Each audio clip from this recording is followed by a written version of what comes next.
Camera on करें।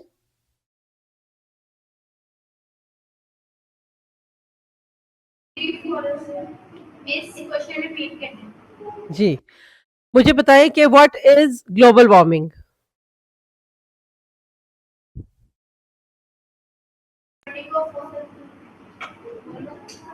Global warming is the process in which fossil fuels burn and deforestation.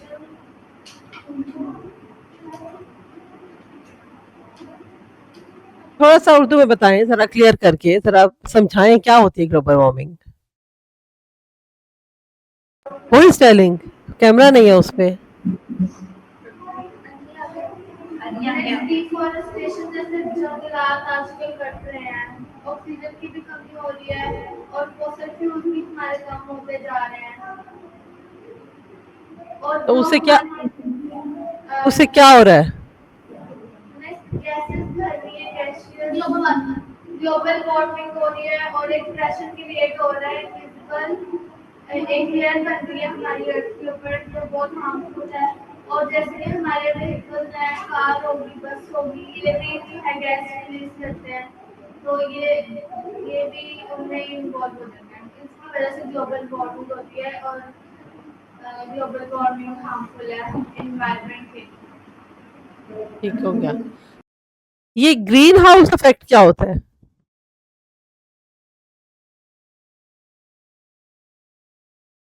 आपका क्या, आपका mic off हो गया है? Greenhouse gases trap the sun heat and keep Earth warm of light. थोड़ा समझाएं।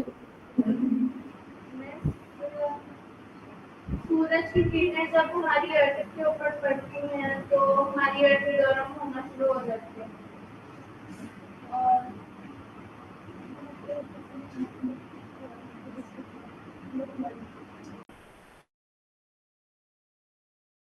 अच्छा, थोड़ा सा मैं इसको इलेबोरेट करती हूँ स्टूडेंट्स के। जब देखिए, जैसे जैसे हमारी टेक्नोलॉजी ग्रो करती है, ठीक है?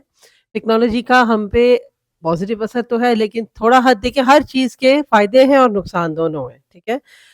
अब अगर हम मोबाइल की बात करें तो उसके फ़ायदे भी बहुत हैं। हर चीज़ हमारे हाथ में आ गई है, एक पूरी वर्ल्ड जिसे कहते हैं कि इट्स इन योर हैंड, ठीक है?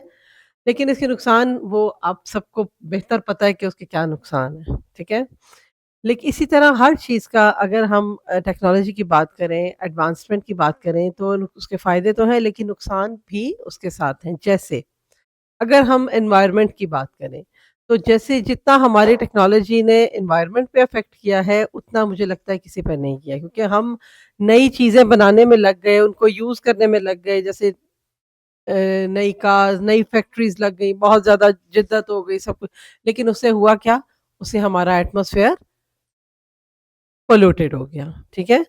जैसे पहले अगर आप पहले की अगर आप डाटा पढ़ें या पीछे से लिटरेचर पढ़ें, तो आप ये देखेंगे कि पहले गर्मियाँ इस तरह से नहीं होती थी। जैसे अब बहुत गर्मी है जो बर्दाश्त नहीं होती, ठीक है? एक और टाइप की अगर हम देखें ना समर्स, और ये आपने नोटिस किया होगा कि हर कमिंग समर्स पिछले से ज़्यादा गरम होता है ना? हम हर साल कहते हैं पिछले साल इतना नहीं था, इस साल क्यों? Of course due to global warming. Global warming की वजह से हर साल हम उसी तरह फिर उतना ही पॉल्यूशन क्रिएट कर रहे हैं, उतना ही। जैसे अब देखें कितनी ज़्यादा हाउसिंग स्कीम्स की अगर बात करें, जितना हमारा एरिया था लाहौर से बाहर का, इट वाज़ ग्रीन पहले, ग्रीन था। यहाँ खेत थे, जो भी था, अगर हम कसूर साइड की बात करें। लेकिन अब क्या हो रहा है, वहाँ ज़्यादा से ज़्यादा क्या बन रही हैं? हाउसिंग स्कीम्स बन रही हैं। हाउसिंग स्कीम बन रही हैं तो क्या हो रहा है? दरख्त कट रहे हैं। हमारी वो चीज़ें ख़त्म हो रही हैं। वो बिल्डिंग्स में जितनी ज़्यादा बिल्डिंग्स क्यों बन रही हैं? Because of people. लोग कहाँ रहें बताएँ?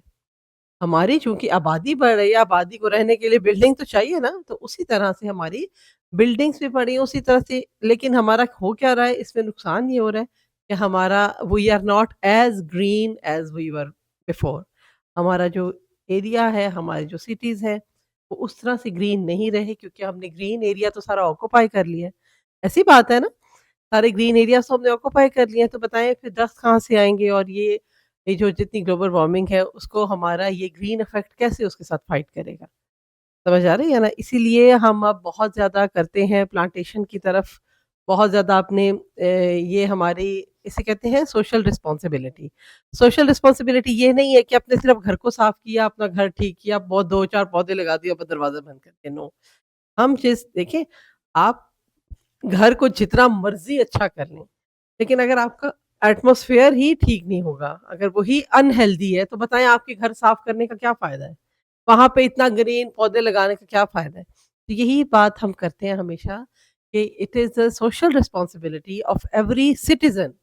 सिटिज़न वो जो उस शहर में रह रहा है, जो उस शहर की सारी फैसिलिटीज़ को मुझसे सीधे होके बैठे, सारी फैसिलिटीज़ को हम सिटिज़न है ना, हम हर फैसिलिटी को एन्जॉय कर रहे हैं ना, लाइट भी है, हमारे पास पानी भी आता है, हमारे पास गैस भी है, ये फैसिलिटीज़ है, हम हर चीज़ को एन्जॉय कर रहे हैं। कोई फेस्टिवल है, कोई शॉपिंग मॉल है, ये हमें फैसिलिटीज़ मिल रही हैं, क्योंकि हम उस सिटी में रह रहे हैं, हम उधर के सिटीज़न हैं, इसलिए uh, we are allowed to avail these kind of all facilities, ठीक है? तो जहाँ हम अवेल करते हैं, वहाँ हमारे कुछ रिस्पॉन्सिबिलिटी भी बनती है। मैं एक मॉल में जा रही हूँ, वो बड़ा खूबसूरत है, वो बड़ा अच्छा है, साफ-सुथरा है। अगर वो मुझे एंटरटेन कर रहा है, करता है ना, हम जाते हैं ना, तो क्या हमारी ज़िम्मेदारी बनती है कि हम खा-पी के वहीं फेंक दें? ये हमारी रिस्पॉन्स है कि अगर वो हमें फैसिलिटेट कर रहा है, तो हमारा भी रिस्पॉन्सिबिलिटी बनती है कि हम उसको साफ रखें। या जो भी एरिया सपोज़ हम अपनी स्ट्रीट में रहते हैं, अपने घर में रह घर को तो हर कोई साफ करता है, लेकिन हम क्या करते हैं अपना सारा कूड़ा स्ट्रीट पे फेंक दिया, अपने घर के बाहर फेंक दिया। अब आप खुद सोचें वहाँ से जो पॉल्यूशन क्रिएट हो रही है, क्या उसका असर आप पे नहीं होगा अंदर घर में? ऑफ कोर्स होगा, आप बाहर निकलेंगे तो होगा।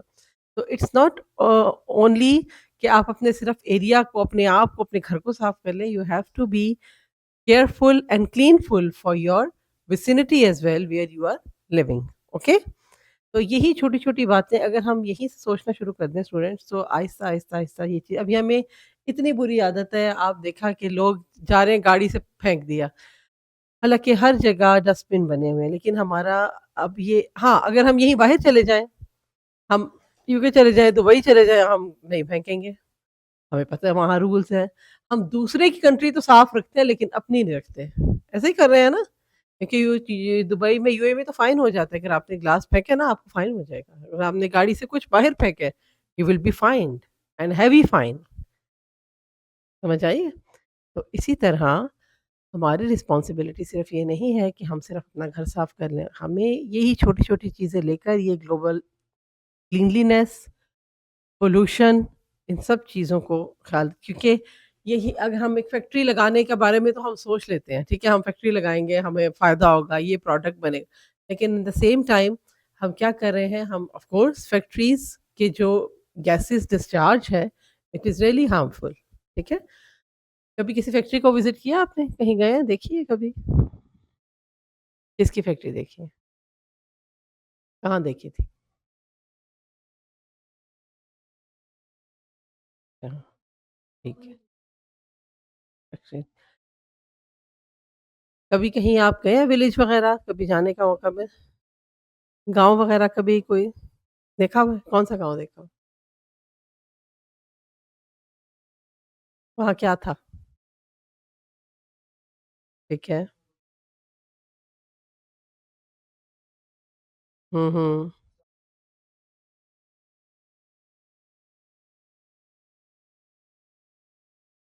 हुँ, हुँ।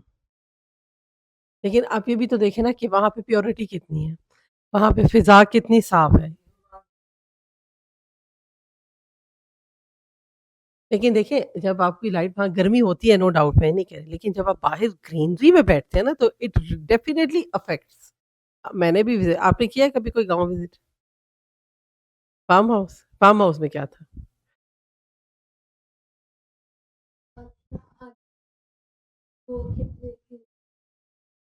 क्योंकि आप ये देखिए ना कि यूजुअली जो फार्म हाउसेज़ होते हैं वो किधर होते हैं? शहर से दूर। ऐसे होता है ना, कभी आप देखिए सिटी के अंदर, क्यों? क्योंकि हम वहाँ जाते हैं अपने आप को रिलैक्स करने के लिए, फ्रेश एयर इन्हेल करने के लिए। अगर हम शहर में बना दें, शहर में तो आपको पता है फ्रेश एयर है ही नहीं, ठीक है? इसलिए ये फार्म हाउस और ऐसे जैसे रिज़ॉर्ट्स टाइप, अगर आप राना रिज़ॉर्ट की बात करें, वो कोई गया राना रिज़ॉर्ट? जितने भी रिज़ॉर्ट्स हैं, जितने भी फ़ील्ड्स हैं, जितनी भी ऐसी वो बनते हैं शहर से बाहर। जो कि बिल्कुल जहाँ ग्रीनरी ज़्यादा हो, जहाँ पे साफ-सुथराई, जहाँ पे पॉल्यूशन, लोग, घर, मकान, गाड़ियाँ कुछ भी ना हो।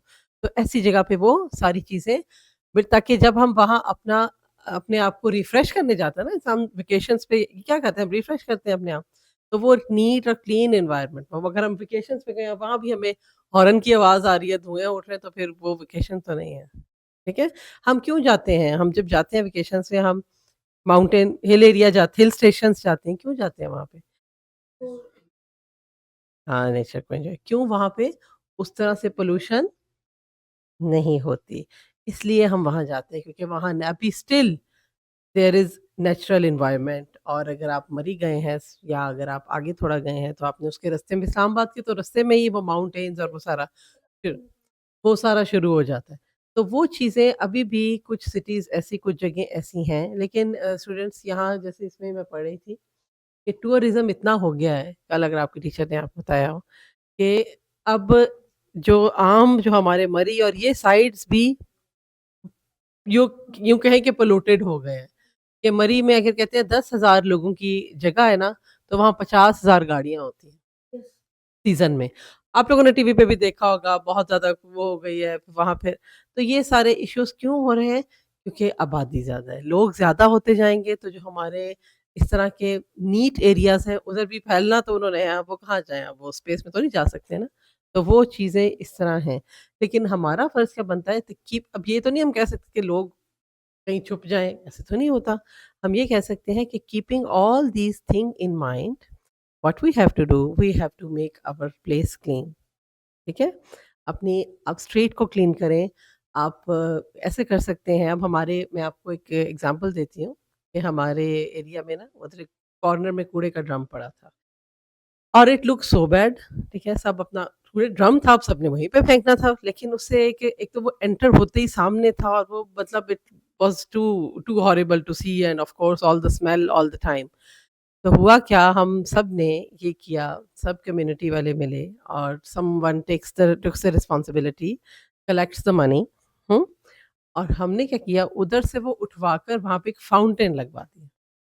और यकीन करें वो सारी जो हमारी वैसे थे एरिया की जो हमारे कॉलोनी के लोग थे, उन सब ने इसमें कंट्रीब्यूट किया। और देखिए ये है सोशल रिस्पॉन्सिबिलिटी कि मैंने ये रिस्पॉन्सिबिलिटी ली कि मैं सबके पास जाके पैसे माँगूँगी। हालाँकि मुझे पैसे माँगना बुरा लगता है लेकिन मैंने उनको एक गोल बताया मैं कहा देखिए ये अच्छा नहीं लग रहा, ये इस तरह होना चाहिए अगर तो हम शाम को अगर बाहर निकलेंगे तो हमारे बच्चों पे अच्छा असर पड़ेगा, फ्रेश एयर होगी। आप यकीन करें लोगों ने बात सुनी। ये नहीं कि ऐसे नहीं कह सकते कि हम कोई बात नहीं सुनता और जिसने जो वो हमने ये नहीं किया था कि आप इतने पैसे हमने किया whatever you can pay with your pocket which will not harm your pocket you can pay. हमने ये नहीं कहा कि इतने हमने कहा आप जितने दे सकते हैं, आप दे दें। और आप यकीन करें लोगों ने बढ़ के पैसे दिए। और उससे हमने वो कॉर्नर से वो उठवा के वहाँ फाउंटेन लगवाया, पौधे और वो तो जगह जनाब। अब आप सिर्फ़ वहाँ से ही नहीं, इर्द-गिर्द की कॉलोनी से भी लोग शाम को वहाँ आते हैं। ठीक है ना? एक हेल्दी एनवायरनमेंट बन गया। तो ये स्टूडेंट्स हमें देखना चाहिए अभी देखिए ना ये इधर से ही शुरू करें। आते हैं वो पैकेट्स पड़े हैं, ये पैकेट्स पड़े हैं, दिस इज़ पॉल्यूशन। आप अपने क्लासरूम जहाँ आप पढ़ने आते हैं, आप उसी को साफ नहीं रख रहे, तो आप बाहर क्या ही करेंगे? तो ये चीज़ें हमें थोड़ी-सी कि जहाँ एट लीस्ट हम बैठे हैं, पता लगना चाहिए कि हम पढ़ने आए हैं, we are students, we know how to study हम पढ़े-लिखे कहलाने आए हैं यहाँ पे और हम बैठे कैसे हैं? हमारी चीज़ें गिरी हम इसका मतलब है आप में और किसी लेमैन कोई कोई अगर कोई यहाँ मिस्त्री आके बैठ जाता है, वो भी उधर फेंक देगा। कोई फ़र्क है आप दोनों में फिर? वो भी जूस फेंकेगा, वो फेंक देगा, वो भी चिप्स खाएगा, वो फेंक देगा। अ, फॉर इंस्टेंस एक मिसाल दे रही हूँ। तो आप में और आप इतने सोफिस्टिकेटेड बैठे हैं शूज़ पहन के ज़बरदस्त देखने में लग रहे हैं बड़े अच्छे बच्चे, लेकिन आपकी चीज़ें अगर आगे गिरी हुई तो बेटा उसका क्या फ़ायदा? ठीक है? तो you should keep in mind आज की सारे डिस्कशन का मोरल मैं ये निकालूँगी और लेसन ये है कि at least where you are sitting it must be clean ठीक है? Either your house, either your room and specifically your classroom. ये क्लासरूम हमें डिसिप्लिन सिखाता है। हम घर में तो ऐसे करके नहीं बैठते ना, हम घर में जैसे लेकिन क्लासरूम में हम सीधे बैठते हैं। हमें सीधा बैठना सिखाया जाता है कि whenever you are at the place, either it is a study place, either it is a work place, what you have to do, you have to sit properly and you have to sit nicely. Okay? जब आप बैठेंगे अच्छे तरीके से तो आप behave भी अच्छे तरीके से करेंगे, ठीक है? आप अपने इर्द-गिर्द क्लीन रखेंगे, आपके वहाँ डस्टबिन है बाहर पड़ा हुआ, आप जाएँ उसको फेंक के आएँ ताकि पता लगे कि यहाँ पे सुलझे हुए बच्चे बैठे हैं, ओके? तो हमारी रिस्पॉन्सिबिलिटी जिसको हम सोशल रिस्पॉन्सिबिलिटी कहते हैं वो यहीं से स्टार्ट हो जाती है। डन? की रेनेसांस स्कूल एग्री कर रही हैं मेरी बात से? अपने क्लासरूम को क्लीन करती हैं? Yes sir, yes teacher. हाँ, तो स्टूडेंट्स ऐसा है कि जहाँ एटलीस्ट आप यू आर स्टूडेंट्स और here you are to learn, okay? आप यहाँ सीखने आए हैं। आपको घर में तो ये चीज़ें नहीं सिखाई जाती ना, घर में घर की चीज़ें घर लेकिन बैठना कैसे है, if you are going to work somewhere, if you are going to study somewhere, how to sit, how to behave, how to manage this place, how to manage yourself, how to be clean. Okay? So you have to be very manageable, specifically in your classroom. अपने classroom को अच्छा साफ सुथरा रखें। यहीं से शुरू करेंगे तो बाहर आप एक ब्रॉडर लेवल पर एक जिसे कहते हैं ना सोशल रिस्पॉन्सिबिलिटी आप फील करेंगे। ओके? चलें, थैंक यू सो मच। इंशाल्लाह कल आपके टीचर आपसे मिलेंगे।